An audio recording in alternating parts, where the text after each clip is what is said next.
할렐루야. 오늘 여러분이 또 내 얼굴을 빤히 바라보시니까 반갑습니다. 오늘 여러분과 나눌 말씀은 신명기 말씀으로 함께 나누기로 하는데, 신명기 8장 말씀 1절부터 3절까지 조금 길지만 함께 합독해 보시겠습니다. 시작. 내가 오늘날 명하는 모든 명령을 너희는 지켜 행하라. 그리하면 너희가 살고 번성하고 여호와께서 너희의 열조에게 맹세하신 땅에 들어가서 그것을 얻으리라. 내 하나님 여호와께서 이 40년 동안에 너로 광야의 길을 걷게 하신 것을 기억하라. 이는 너를 낮추시며 너를 시험하사 내 마음이 어떠한지 그 명령을 지키는지 아니 지키는지 알려 하심이라. 너를 낮추시며 너로 줄이게 하시며 또 너도 알지 못하던 만나를 내게 먹이신 것은 사람이 떡으로만 사는 것이 아니오 여호와 입에서 나오는 모든 말씀으로 사는 줄을 너로 알게 하려 하심이니라. 아멘. 이 1절부터 3절까지 이 말씀에 오늘 설교 말씀이 다 들어가 있습니다. 그래서 이미 여러분이 은혜를 받으신 줄 믿고 제가 말씀을 나누겠습니다. 우리 인생은 어떤 점에서 보면 만남으로부터 시작합니다. 삶은 그래서 곧 만남이라고 할 수 있습니다. 왜냐하면 우리가 태어나는 순간부터 우리는 부모와 만나고 자라면서 친구와 또 이웃 그리고 스승들을 만남을 갖습니다. 그래서 요람에서 무덤에 이르기까지 만남의 연속이 아닌가 생각이 듭니다. 우리가 어떤 사람을 만나느냐, 또 어떤 사람들 속에서 내가 사느냐가 내 인생의 꽃길을 걷게 될 수도 있고 가시밭길로 걷게 될 수도 있다는 것입니다. 이렇게 사람과의 만남도 참 중요하지만 인생을 가다 보면 광야와 맞닥뜨릴 때가 있습니다. 이 광야의 이 만남을 어떻게 살아내느냐가 인생의 승리와 실패가 달려있다고 생각합니다. 그런데 흔히 삶을 마라톤으로 비유하는데요, 누구나 정말 명문의 삶, 그래서 명문대학 좋아하고 명문의 가문 좋아하지 않습니까? 그렇게 그 삶을 추구하기 위해서 목표를 정해놓습니다. 초등학교 때부터 우리 부모님은 우리 자녀가 명문 초등학교에 들어가야 돼. 그래서 놀고 싶다고 해도 너 희생해야 돼. 그러면 정말 그렇게 내가 희생하고 열심히 공부하면 행복해지겠지. 그리고 명문 중고등학교 가기 위해서 또 그때까지만 희생해야지. 다음 스텝은 명문 대학교에 꼭 가야 돼. 그래야지 내가 좋은 직장에 들어가고 결혼도 잘하고 행복해질 거야. 그렇게 희생을 합니다.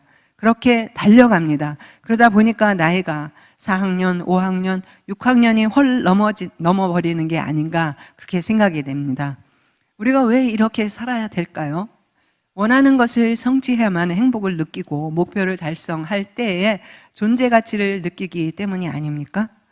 이 성취욕을 채우지 못하면 우리가 삶의 방향을 잃어버리게 되고 우리의 에너지가 쏟아져서 완전히 정말 생산성이 아니고 완전히 방전되고 만다는 것입니다. 이렇게 내가 바라는 나와 현재의 나 사이에 차이가 너무 커서 그 차이를 좁히려는 이러한 시도가 너무나 큰 짐으로 우리 삶에 다가오는 것이죠. 이렇게 경주가 되어버린 삶이 행복할 수 있겠습니까? 너무 피폐할 것 같습니다. 그래서 인생은 산을 정복하는 것이 아니라 광야를 건너는 것이라고 했습니다. 성경 속에 등장하는 이런 인물들 모두 광야를 통해서 자신이 걷고 있는 광야가 어떤 것인지 또 그 길을 어떻게 통과했는지를 말하고 있습니다. 아브라함에게는 죄송합니다. 기다림의 광야가 있었고, 요셉은 침묵의 광야, 또 모세는 잊혀짐의 광야, 또 이스라엘 백성은 불순종의 광야를 지났습니다. 이렇듯 우리는 살아가면서 다양한 광야를 만나게 됩니다. 그러나 이 광야를 정확하게 이해하고 살아가는 사람이 너무나 드물다라는 게 아쉽습니다. 우리가 걸어가는 이 광야는 그 누구에게도 동일하지가 않습니다. 모든 광야길에는 그러나 동일한 메시지가 있습니다.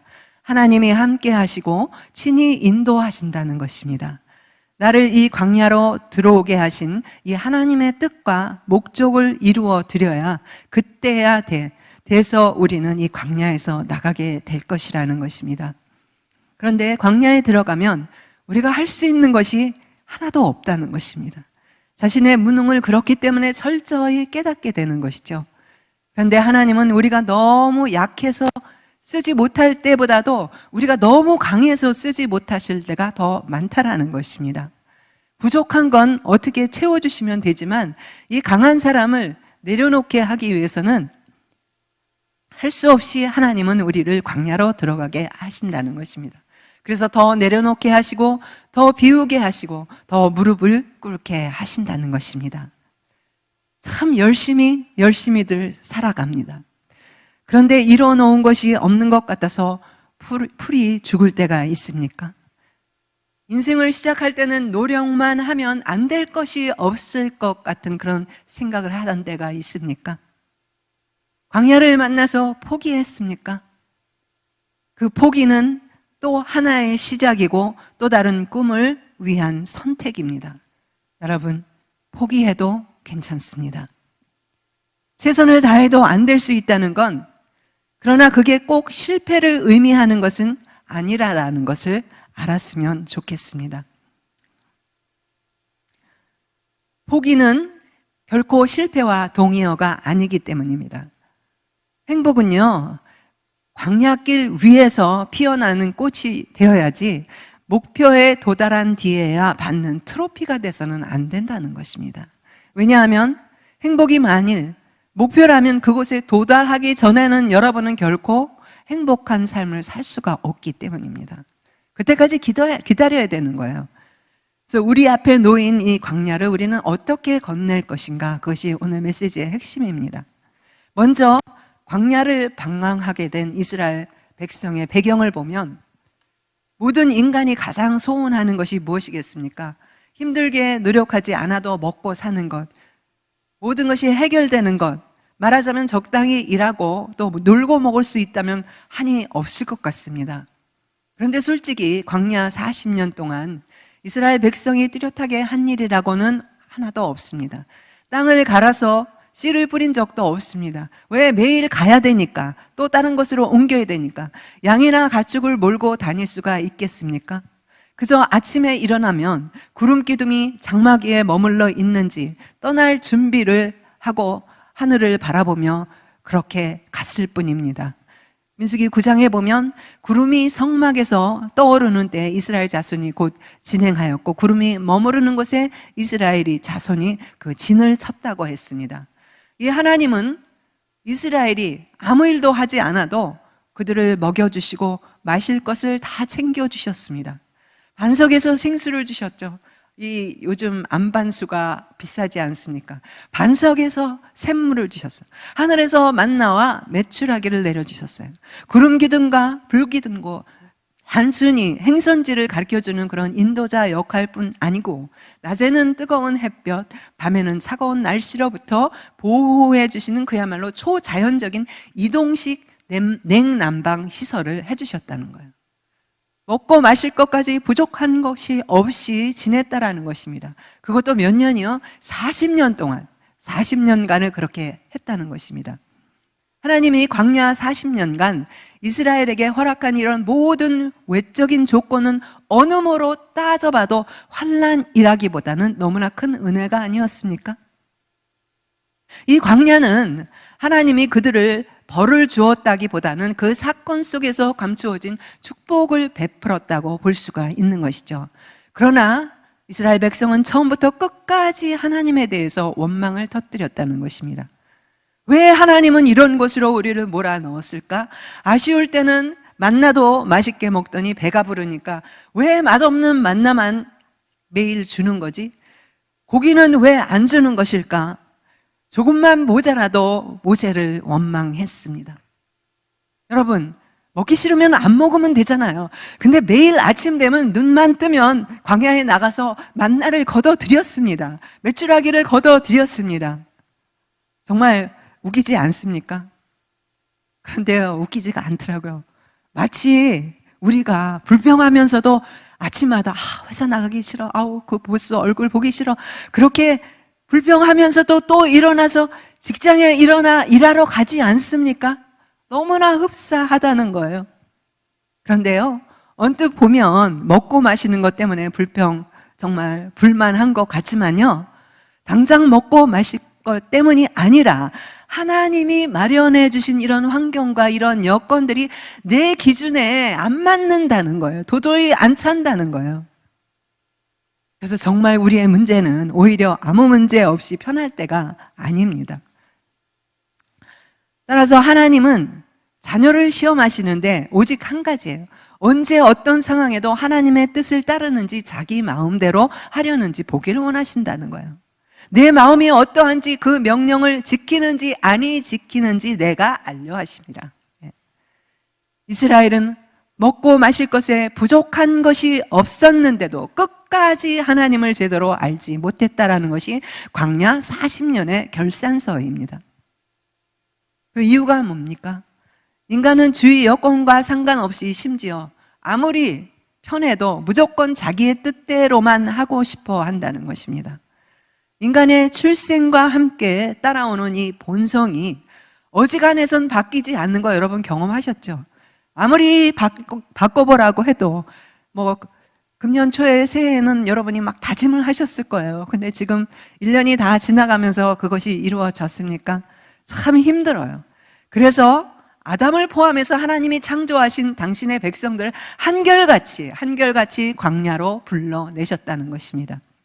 그 광야에서 왜 불러내셨어요?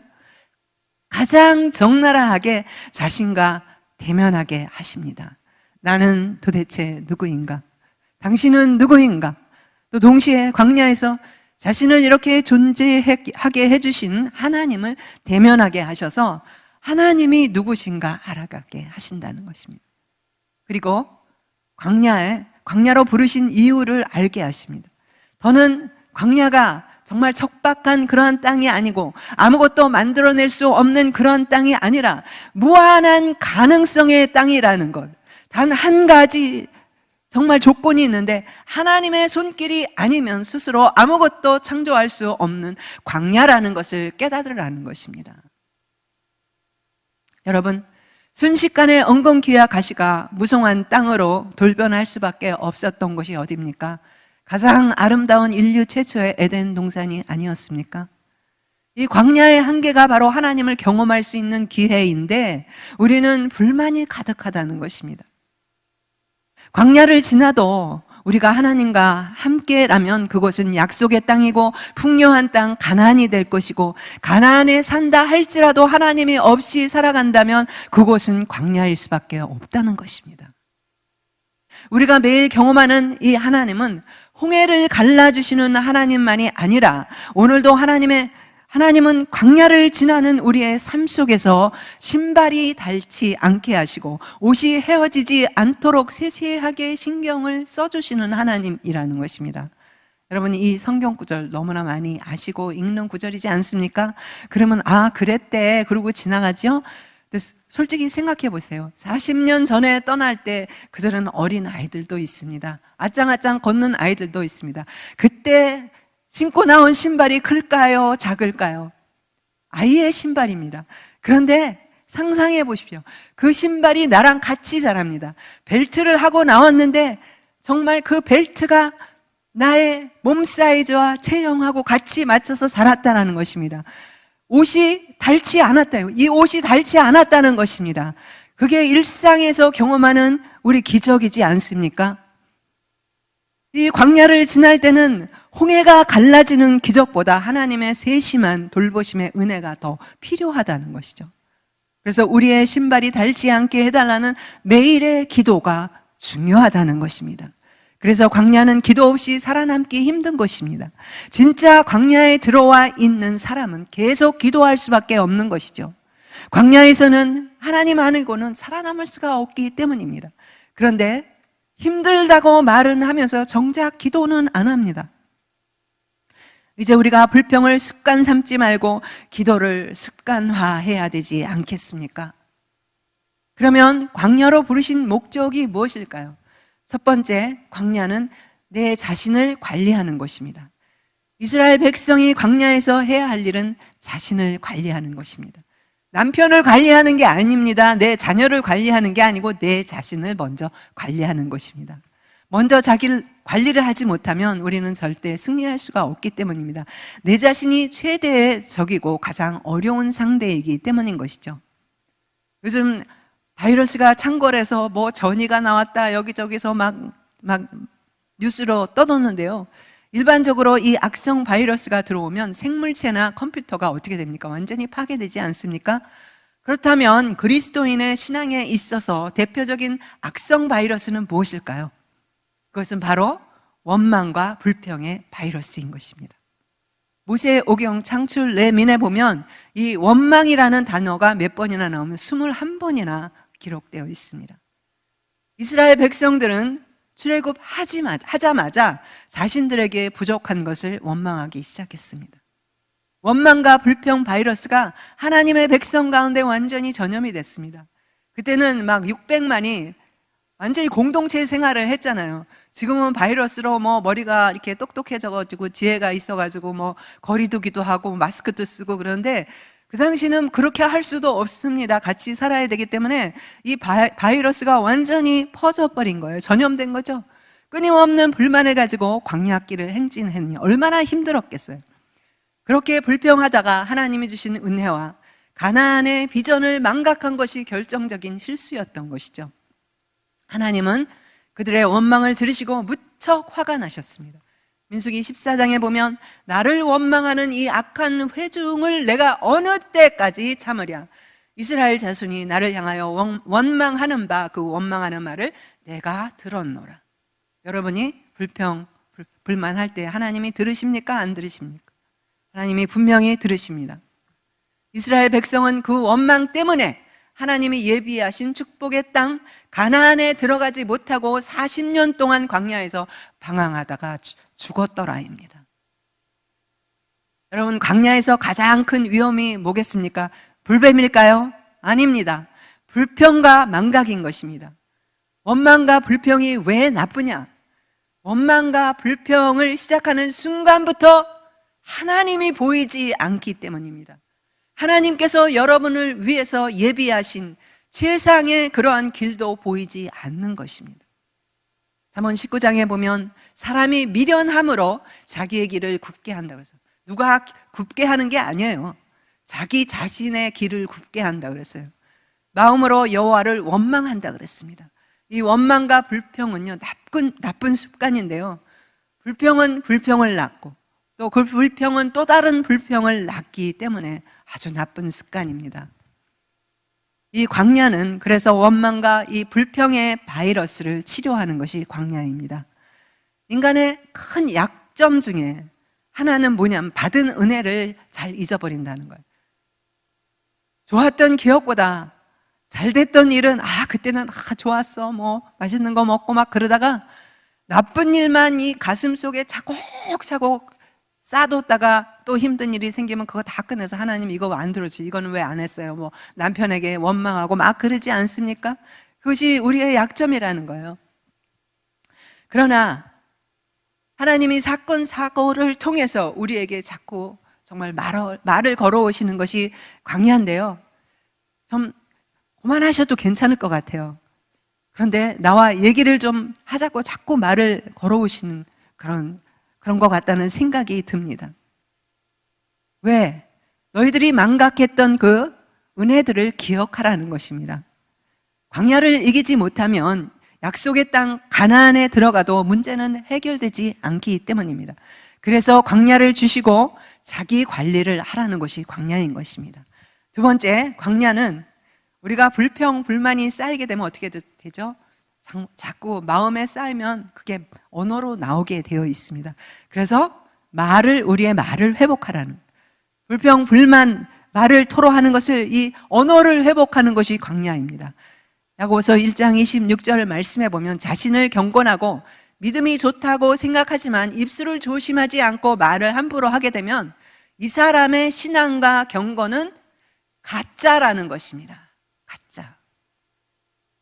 그래서 이 말은 사람을 판단하는 중요한 도구가 됩니다. 누군가를 새로 만나서 말을 하다 보면 벌써 그 사람을 알 수가 있잖아요. 우리 인간도 알잖아요. 하나님이 하물며 모르시겠습니까? 그래서 하나님은 우리가 하는 말을 들으시고 우리의 신앙을 판단하신다는 거예요. 그럼 하나님은 우리가 어떤 말을 할 때 믿음이 없다고 판단하실까요?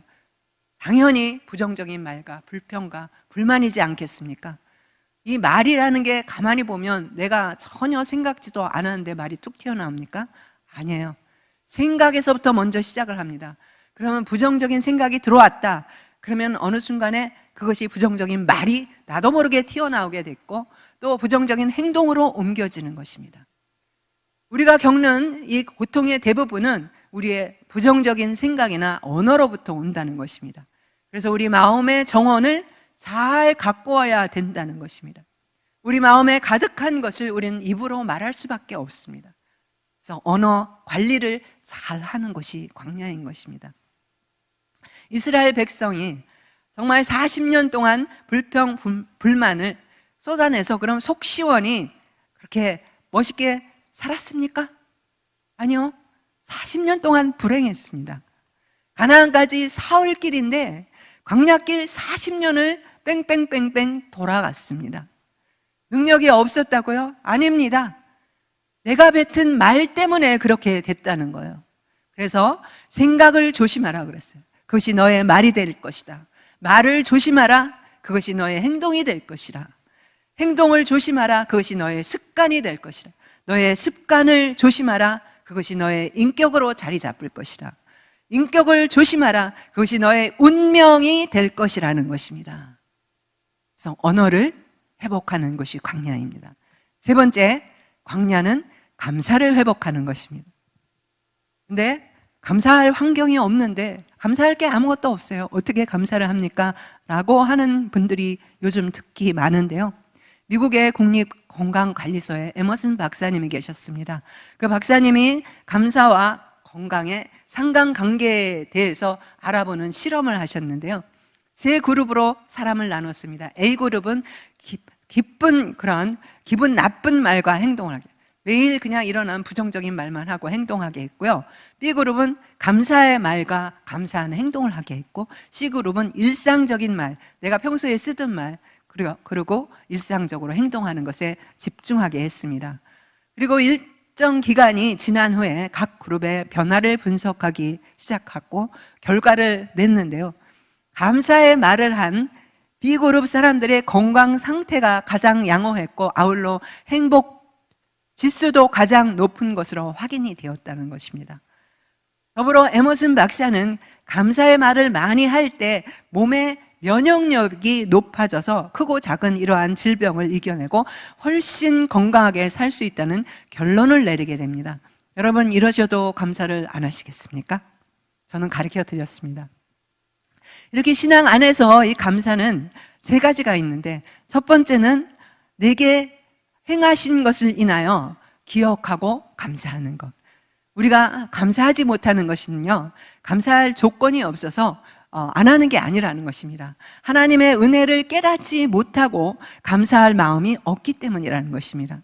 이 마음은 하나님이 활동하는 무대라고 할 수 있습니다. 이 하나님이 활동하실 수 있도록 이 무대에 감사하는 마음으로 가득 채워야 되지 않겠습니까? 하나님이 어떤 활동을 하실지 모르는데 우리가 잔뜩 부정적인 마음을 가지고 막 이렇게 둥지를 틀면 어떻게 하나님이 일하시겠습니까? 두 번째, 나 자신에게 감사하라는 것입니다. 나 자신에게 감사해? 여러분 익숙한 게 남이 뭐 이렇게 잘해줬으면, 오늘도 도넛 누가 사다 줬으면, 커피를 줬으면 땡큐 감사합니다. 그렇게 남이 한 일에 대해서 감사를 하는 게 익숙하지 않습니까? 그런데요, 내 자신에게도 감사를 하라는 거예요. 예. 그래서요, 이제 누가 감사 안 한다고 뭐 삐지고 시험 들 필요도 없어요. 내가 내 자신에게 감사를 많이 해주면요, 넉넉한 거예요. 그래서 제가 예를 들고 설명을 하겠습니다. 그리고 제가 이걸 프랙티스를 했는데요, 너무 좋더라고요. 예를 들면, 수경아, 오늘 너 참 잘해냈다. 감사해. 너 어려운 사람을 얼마나 그렇게 잘 참아냈니? 너무 고마워. 그리고 수경아, 너는 알면 알수록 볼매야. 볼매 뭔지 아시죠? 볼수록 매력이 있다는 거예요. 그러니까 뭐 여러분이 다 갖다 붙이셔도 돼요. 여러분 나름대로. 야, 너는 볼수록 참 감동이야. 고맙다. 힘들 텐데 운동도 열심히 해줘서 너무 고맙다. 기도 자리 지켜줘서 고맙다. 오늘도 열심히 살아줘서 너무 고마워. 그러니까요, 기분이 너무 좋은 거예요. 여러분 해보세요. 제가 머니백 개런티 합니다. 그런데 우리가 감동을 받을 때는 이 엔돌핀이 도는데요. 엔돌핀이 보는데 정말 평소보다 5,000배의 강력한 다이돌핀이 돈다고 합니다. 이것이 바로 감동 호르몬이 도는 것이죠. 이렇게 일반 운총의 영역에서도 이 감사는요, 우리의 삶에 엄청난 에너지를 가져다 준다는 것입니다. 생각만 바꾸면 감사하지 못할 것이 없다는 것이죠. 우리의 눈이 환경만 바라보면 불평과 불만이 나올 수밖에 없습니다. 그러나 우리의 눈이 하나님께 고정할 때 감사가 시작되는 것입니다. 우리가 찬양하는 모든 내용이 다 하나님 바라보는 거 아니겠습니까? 그런데 우리는 왜 땅만 바라보고 불평, 불만하며 살아가야 됩니까? 세 번째, 광야 통과의 비결은 미리 감사하는 것입니다. 성경에 보니까 이 미리 감사가 뭐지? 요한복음 11장에 보니까 주님이 나사로의 무덤 앞에 가서 아직 나사로가 살아나지 않았습니다. 죽음에서 살아나지 않았는데 아직 응답을 받기도 전에 감사 기도를 드렸다고 합니다. 사복음서에 보면 주님은 제자들과 마지막 만찬을 하시는데 거기에 보면 잔을 마시기 전에 또 떡을 제자들에게 나눠주기 전에 또 만찬을 끝내면서 또 잔을 드시기 전에 미리 감사의 기도를 드렸다는 것입니다. 예수님 이렇게 항상 미리 감사를 말하는 그런 분이었습니다. 신약에만 그럴까요? 구약에도 보니까 시편 138편에 보면 누굽니까? 다윗 선생님께서 1절에 보니까 전심으로 주께 감사하며 고백이 먼저 나옵니다. 그리고 7절에 보니까 왜 감사하냐? 내가 환난 중에 다닐지라도 주께서 나를 소송케 하시며 거꾸로 기도하지 않았다는 거예요. 내가 환난 중에 있는데 하나님 나를 소송케 해 주시옵소서. 그리고 그 결과가 났을 때 감사합니다. 그렇게 기도하지 않았다는 거예요. 1절에 이미 감사를 미리 하고 그리고 내가 환난 중에 있다고 이러한 상황을 하나님께 후렴으로 붙였다는 것입니다. 적어도 이 감사의 원리에 있어서 이 시의 구조가 정확하게 맞아 들어가는 것이죠. 그래서 다윗이 그렇게 훌륭한 왕이 될 수 있었던 것 같습니다. 미리 감사를 늘 했어요. 근데 다윗의 삶이 감사할 조건이었습니까? 광야에서 쫓겨다니는 신세가 아니었습니까? 그래서 이렇게 미리 감사는 하나님을 움직이는 힘이 있다라는 것입니다. 바로 오늘부터 미리 감사하는 습관을 만들어 보지 않겠습니까, 여러분? 그럴 때 이번 감사 절기는 물론 여러분의 인생이 이전과 비교할 수 없는 풍성함이 넘칠 줄 믿습니다. 아멘. 이 감사라는 단어는 영어 단어로 뭡니까? 땡큐 할 때 땡크잖아요. 근데 라틴어의 이 think, 생각하다의 think, 여기 단어에서 파생한 것입니다. 그래서 어떤 상황에서도 우리가 잘 생각하면 감사할 것이 많다라는 것입니다. 여러분의 이 생각의 주파수를 감사의 채널에 맞춰 놓으시기를 바랍니다. 여러분, 하나님이 거하시는 곳이 두 곳이 있다라는데 한 곳은 하늘의 천국이고 또 한 곳은 감사드리는 마음 안에 하나님이 거하신다는 것입니다. 주신 다음에 감사하는 것은, 이루어진 다음에 감사하는 것은 세상 사람들도 합니다. 그거는 과학이지 신앙이 아니다라는 것입니다. 미리 감사하는 것은 하늘의 창고를 여는 엄청난 파워가 있는 것입니다. 미리 감사를 선포하면 영적인 하이웨이, 프리웨이 가는 거 좋아하죠? 프리웨이가 활짝 열리는 것입니다.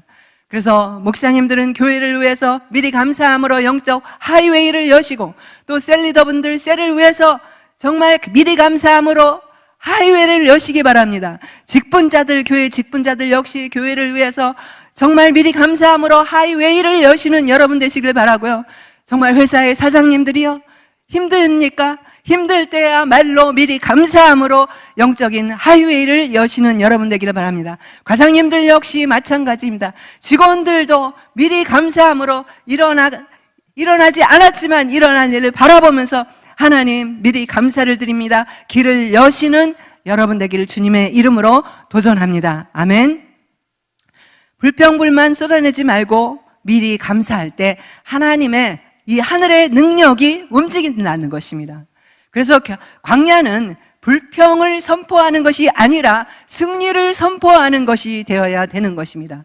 사실 우리가 조금만 생각해도 감사할 것들이 너무나 많습니다. 예를 들면 만약에 여러분 집에 전기가 들어온다면 전기 혜택이 없는 20억 이상의 사람들보다 더 감사해야 된다는 것입니다.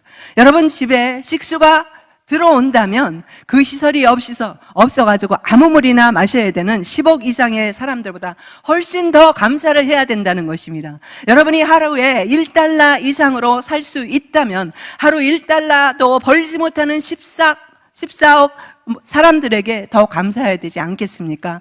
여러분이 하루 한 끼 따뜻한 음식을 먹을 수 있다면 먹을 것이 없어서 영양실조로 고통하는 8억 명보다도 훨씬 감사할 조건이 있는 것이 아닙니까?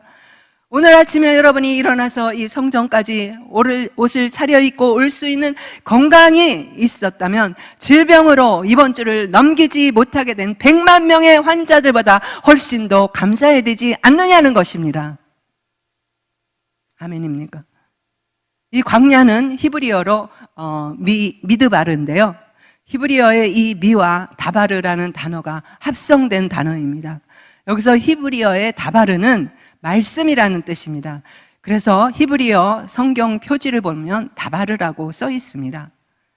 히브리어에서 어떠한 단어 앞에 이 미자가 붙어 있으면 그 단어가 이루어지는 장소를 뜻하는 의미를 가지게 됩니다. 즉, 그래서 하나님의 말씀이 이루어지는 것, 임하는 곳이 바로 광야 미드바르라는 것입니다. 오늘 말씀에 보면 여호와의 입에서 나오는 모든 말씀으로 사는 줄을 너희가 알기를 원한다고 하시지 않았습니까? 여러분이 오늘 일상의 삶 속에서 겪고 있는 이렇게 힘겨운 상황이 바로 광야 아닙니까? 근데 그 광야가 미드바르라는 것입니다. 하나님의 말씀이 있는 곳이라는 것입니다. 성경에는 위대한 신앙의 선조들의 이야기 속에 한 가지 공통점이 있는데요. 그들은 모두 광야에서 하나님을 만났다는 것입니다. 그 광야는 물리적인 장소일 수도 있고 아닐 수도 있습니다. 즉, 이 신앙의 선조들에게 가장 중요한 것은 다른 무엇이 아니라 하나님의 말씀이었다는 뜻입니다. 그래서 그들은 광야로 나가거나 대부분은 광야로 하나님이 불러내셨던 사건들인 것이죠. 크리스천들의 삶이 오늘날 불안하고 힘든 이유가 뭐겠습니까? 요즘 전쟁으로 인해서 핵폭탄을 쓴다, 정말 두렵습니다. 그런데 이렇게 힘겨운 삶 속에서도 광야가 말씀이 사라져 버렸기 때문에 힘든 것이 아닙니까? 그 자리에 대신 들어앉아 있는 게 현란한 SNS, 미디어 사이트들이 자리를 잡고 있는 것이 아닙니까? 이스라엘 백성이 그랬습니다. 40년 동안 광야 생활 중에 하늘로부터 내려주는 은혜를 잊어버리니까 감사를 잊어버렸습니다. 그 대신 입맛을 돋구는 파, 마늘, 수박, 부추, 별식을 찾았습니다. 사실 평범한 일상이 얼마나 소중한데도 그것이 별로 귀하게 보이지 않습니다. 평범한 일상 가운데 우리가 직장에서 만나는 사람들, 또 가정에서 만나는 사람들이 얼마나 소중한데 우리는 딴 것을 찾고 있습니다. 그 대신에 우리의 눈이 돌아간 것이 어디냐? 연예인만 눈에 들어옵니다. 그러면서 저런 아내 있으면 좋겠다, 저런 남편, 그런 남편 아내 없습니다. 여러분 옆에 있는 사람을 소중히 여기시기 바랍니다. 아멘. 예. 특별한 무엇인가가 정말 없나 자꾸 주위를 두리번거립니다. 그러니까 은근히 마음속에 불만이 쌓이게 되고 불평으로 살아갈 수밖에 없는 것이죠. 그러니까 행복할 수가 없는 것이죠. 예. 그래서 결론적으로 광야는 감사를 회복하는 것입니다. 그런데 제가 말씀을 준비하면서 생각해 봤어요. 감사를 잊어버렸더라고요. 그러면서 투정만 부리고 있는 내 모습을 바라보고 너무나 하나님께 죄송한 거예요. 회개가 막 절로 나오는 거예요. 정신이 번쩍 드는 거예요. 모든 것이 내 중심으로 안 되니까 구원의 감격도 감사도 잊어버리고 달라고만 조르고 있는 이 모습이 참 한심하더라고요. 지난 세월 동안 생각해 보니까 얼마나 하나님이 나를 특별한 대우를 해주셨는지 막 깨달아지는 거죠. 대학 갈 수 있었던 것도 그렇고, 유학을 온 것도 그렇고, 디자이너 경력을 가진 것도 그렇고, 거기에다 졸업하고 나서 정말 생명을 주신, 구원을 주신 것도 너무나 감사한데, 또한 사역은 어떻습니까? 전 세계를 다니면서 말씀 전하고 정말 회복과 치유의 역사가 일어나고, 아픈 자들이 정말 병고침의 역사가 일어나고, 귀신이 떠나가고 인생이 바뀌는 그러한 놀라운 기적과 같은 사건들이 있었는데, 와, 너무 다시 생각을 해보니까 감동과 감격이 넘치더라고. 하나님이 이렇게 해주셨는데, 그게 내가 한 게 아닌데 하나님이 해주셨는데. 또 인카운터는 어떻습니까? 우리가 매기할 때마다 정말 엄청난 은혜를 받지 않았습니까? 이 모든 은혜가 비전교회와 헌신하신 성도님들의 이 섬김의 은혜였는데, 하나님의 특별한 은총이었는데, 이제부터 미리 감사해야 되겠다. 그러면서 미리 감사를 하기 시작했습니다. 내가 먼저 프랙티스를 해야지. 머리로는 알았는데 실제적으로 그거를 하기가 쉽지가 않더라고요. 그래서 교회에 대해서 기도합니다. 하나님, 은혜가 넘칠 것으로 인해서 미리 감사를 드립니다. 성도님들은 믿음이 쑥쑥 자라게 하시고 살아있는 물고기처럼 파닥파닥 감사가 넘치게 해줄 것으로 인해서 미리 감사를 드립니다. 그렇게 제가 기도를 하면서, 하나님, 오늘 예배 가운데도 구원받은 영혼의 수가 점점 늘어날 것으로 인해 미리 감사를 드립니다. 등등 막 미리 감사를 드리기 시작했어요.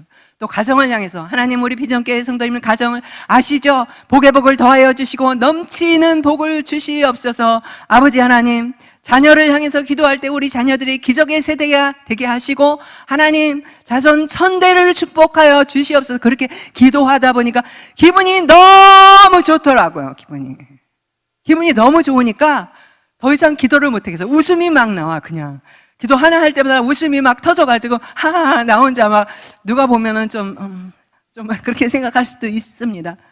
와, 근데 이 미리 감사의 파워가 너무나 엄청나더라고요. 여러분도 미리 감사하고 선포해 보십시오.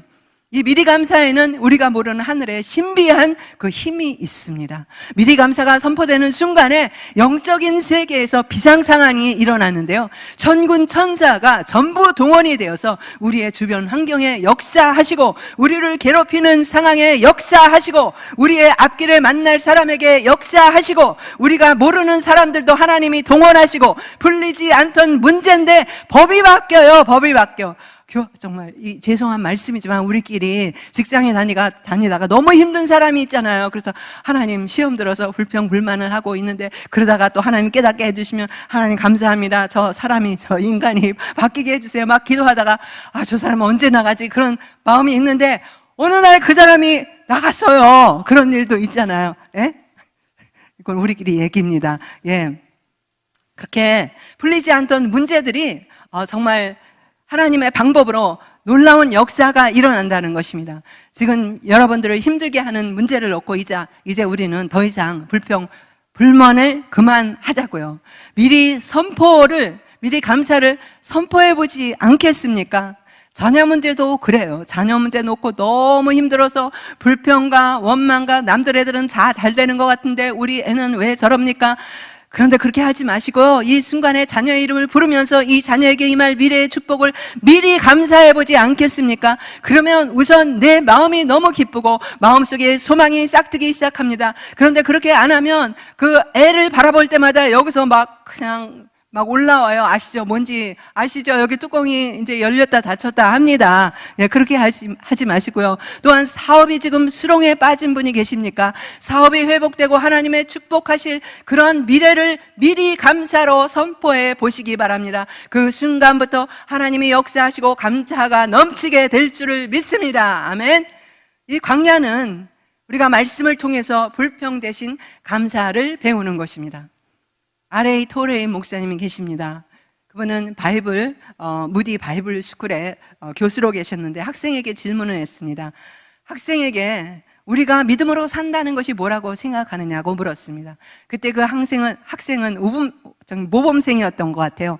믿음은 말씀을 붙잡고 사는 것입니다 라고 자신 있게 얘기했어요. 그 대답에 목사님은 심히 기분이 좋았어요. 그런데 교수님 거기에 덧붙여서, 내가 말씀을 붙잡고 사는 것은 힘들다. 말씀이 나를 붙잡는 삶을 살아야 된다고 하셨습니다. 학생, 말씀을 붙잡는 것에는 한계가 있어. 마음은 그렇지만 우리가 말씀대로 살아보려고 하는데 참 항상 좌절이 있지. 그래서 안 된다, 또 힘들다, 어렵네, 이렇게 된다니까. 그러나 말씀이 나를 사로잡아 버리면 말씀대로 사라지는 역사가 일어난다네, 그렇게 말씀하셨어요. 이게 무슨 뜻이냐?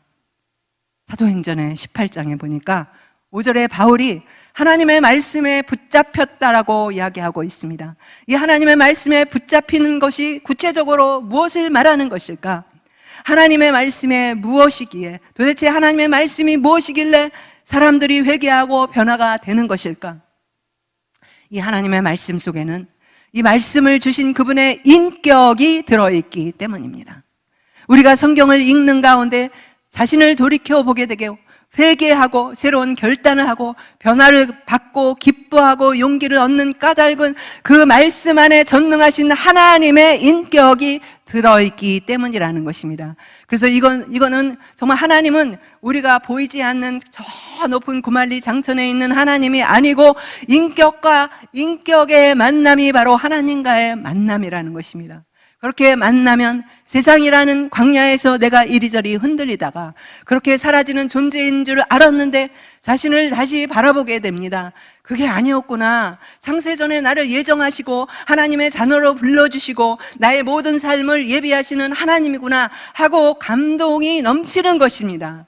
이렇게 하나님 말씀에 붙잡혀 사는 사람들과 대화를 하게 되면요, 달라요. 그 사람의 계획과 꿈은 분명하고 그 마음의 확신과 감동으로 꽉 차 있습니다. 여기서 말씀에 붙잡힌다라는 말은 말씀에 의해서 끌려간다는 것도 아니고 억압을 받는다는 것도 아닙니다. 인격적인 만남이 수반된다는 말씀인 것입니다. 그리고 하나님과의 인격적인 만남에는 반드시 변화가 뒤따르게 되어 있다는 거죠. 우리의 인생에 여러 가지 만남이 있습니다. 그러나 하나님과의 만남에는 반드시 변화가 있어야 된다는 것입니다. 성령 충만의 역사가 일어날 경우 말씀을 듣는데 마음이 뜨거워지고 말씀대로 살고 싶은 그러한 생각이 들지 않습니까?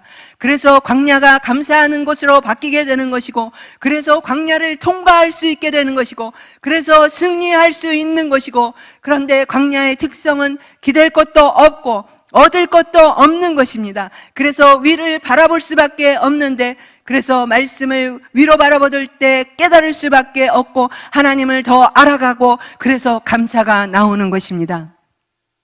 또한 광야는 언어 훈련하는 것입니다. 불평을 감사의 언어로. 왜 자꾸 하나님이 불러내실까? 용건이 있으시니까 불러내시는 거죠. 말씀이 나를 자꾸 불러내십니다. 하나님의 자녀로 흠이 없게 살라고, 또한 마음의 상처를 고쳐주시기 위해서 아픈 기억을 보듬어 주시려고, 더 이상 이제 후회할 일 만들지 말라고 깨우쳐 주시기 위해서 이제 광야 바라보지 말고 위를 바라보라고 말씀하시는 것입니다. 이 말씀과 만나는 것이 바로 미드바르. 말씀과 만나면 어떻게 됩니까? 이 말씀이 하나님이죠. 이 하나님은 사랑이시죠. 그 사랑을 알게 되면 저절로 평생 내가 움켜잡고 내려놓지 못했던 것을 정말 내려놓을 수 있고, 그래서 감사가 절로 나오는 것, 감사하니까 기분이 날아갈 것 같이 좋고 웃음이 절로 나오는 것, 저절로 하나님의 은혜를 자꾸 기억하고 또 기념하게 되는 것. 여러분, 광야에 하나의 꽃나무가 있었습니다. 잎은 애벌레에게 다 뜯깁니다. 또 꿀은 벌에게 빼앗깁니다. 향기는 바람에 다 날아가 버립니다. 얼핏 보기에 이 꽃나무는 모든 것을 빼앗긴 것 같습니다. 그러나 사실상 이 꽃나무는 잃은 것이 하나도 없습니다. 왜냐하면 가을이 되면 열매가 주렁주렁 열리기 때문입니다. 우리가 잃은 것이 많은 것 같아도 결국 우리가 하나님으로 인해 얻은 것이 더 많은 것입니다. 그래서 우리가 감사하고 또 감사하고 다시 감사하고 미리 감사하는 것입니다. 광야를 가는 기간이 생각보다 길어지면 당장 눈앞의 현실이 더 크게 느껴지기 시작됩니다. 약속하신 끝이 보이지 않습니다. 모든 것이 정말로 시험거리가 되어 버립니다. 그러면 우리 마음에는 내가 하나님을 망각한 것 같이 생각이 되지만 때로는 하나님이 나를 잊어버린 게 아닌가, 힘들 때 그런 생각이 드시죠? 그런데 북대서양 연안에 가면 바닷가 절벽 위에 절벽이 쫙 있는데 길러마트라는 새들이 삽니다. 이 새들이 알을 이제 낳기 시작할 때면 바위 절벽의 아주 좁은 공간을 따라서 수천 개의 길러마트 알을 이렇게 낳고 거기서 품고 또 새끼가 나오는데요. 마치 기다란 선반 위에 수많은 계란들이 진열되어 있는 것처럼 길르마트의 알들이 바위 틈 사이로 수없이 놓여 있습니다. 근데 겉으로 보기엔 여러분 아침마다 에그 후라이 하지만 이게 어저께 난 건지 어떤 닭에서 난 건지 여러분 구별하십니까? 못하지 않아요? 길르마트 알도 다 그게 그거야, 다 비슷해요. 사이즈도 비슷하고. 근데 겉으로 보기엔 모양도 같고 크기도 같은 알들이므로 도저히 구별하기가 힘든데, 신기한 것은 뭐냐면 그 수천 마리의 어미 새들이 각각 자기 알들을 알아본다는 거예요. 헬로. 새들도 자기 알을 알아본다는 거예요. 그 연구 보고에 의하면 이 어미 새들은 자기가 없는 동안에, 자기가 잠깐 자리를 빈 사이에 자신의 알이 옆으로 옮겨져 있으면 옮겨진 것까지도 알고 그 알을 원래 위치로 굴려다 놓는다는 거예요. 와우. 그런데 성경 말씀에 보면 하나님께서 자기 자녀를 그렇게 하나하나를 알고 계신다고 하지 않았습니까? 하나님은 인간의 눈에는 보이지 않으시지만 우리 한 사람 한 사람의 행동과 생각과 감정까지 다 살피고 계신다는 것입니다. 뿐만 아니라 우리가 결정해야 할 일들과 우리가 겪어야 할 미래 일까지도 다 알고 계신다는 것입니다. 모르는 게 아니라는 것입니다. 이스라엘 백성을 하나님이 광야에서 인도하셨다라 그러는데, 하나님은 정말 하늘에서 오늘 일어나서 나가라 그러고 불기둥 구름기둥을 이렇게 주신 게 아니더라고요. 광야에서 인도할 때 여러분, 어린 아이들이 걸음마 처음에 배우잖아요. 그러면 엄마 아빠가 어떻게 합니까? 절대로 한 손으로 걔네들을 붙잡고 걸음마를 가리키지 않습니다. 어떻게 합니까? 어린아이가 여기 서 있으면 엄마 아빠가 앞에서 두 손을 내밉니다. 두 손을 내밀고 손을 붙잡고 걸음마에 이리 가.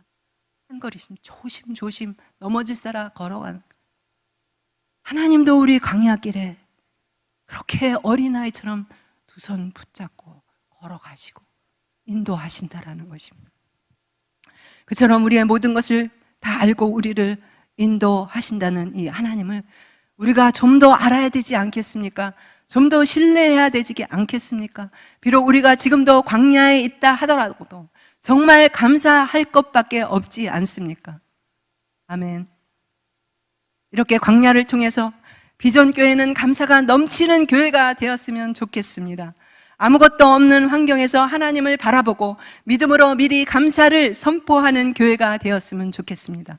하나님의 놀라운 응답을 생생하게 경험하는 감사하는 교회. 너무 멋있지 않습니까? 두 번째는 하나님께 믿음으로 드리는 감사가 얼마나 큰 능력이 있는지 경험하는 가정이 되었으면 좋겠습니다.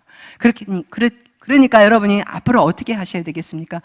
여러분의 가정을 위해서 미리 감사를 수도 없이 또 드리고 또 드려야 되지 않겠습니까? 아멘. 또 내가 고통 중에 부르짖을 때 나에게 위로하신 하나님, 내가 누군가를 용서하지 못했을 때 용서가 무엇인지 가르쳐준 하나님, 그 하나님이 매일 주시는 그 말씀은 책에 쓰여진 활자가 더 이상 아니라 내가 광야를 통해 경험한 가슴이 타오르게 하는 살아있는 말씀 때문에 주체할 수 없이 감사가 넘치는 비전교회 성도님이 됐으면 너무 좋겠습니다. 그렇게 되기를 주님의 이름으로 축복합니다. 아멘. 오늘 이 말씀 붙잡으시고, 하나님 맞습니다. 금년 초에 신년에 들어와서는 또 결심을 했지만 이제 1년이 다 지나갔는데 감사보다는 불평과 불만이 앞섰습니다. 주님, 더욱 하나님 앞에 감사할 수 있는 삶을 광야를 통해서 깨닫게 하여 주시옵시며, 오늘도 우리에게 삶의 일상에서 만나와 매출하기를 먹여주시고 우리 신이 헤어지지 않게 해주시고 우리의 옷이 헐지 않게 해주시는 그 하나님 우리가 감사함으로 경험하게 하여 주시기를 원합니다.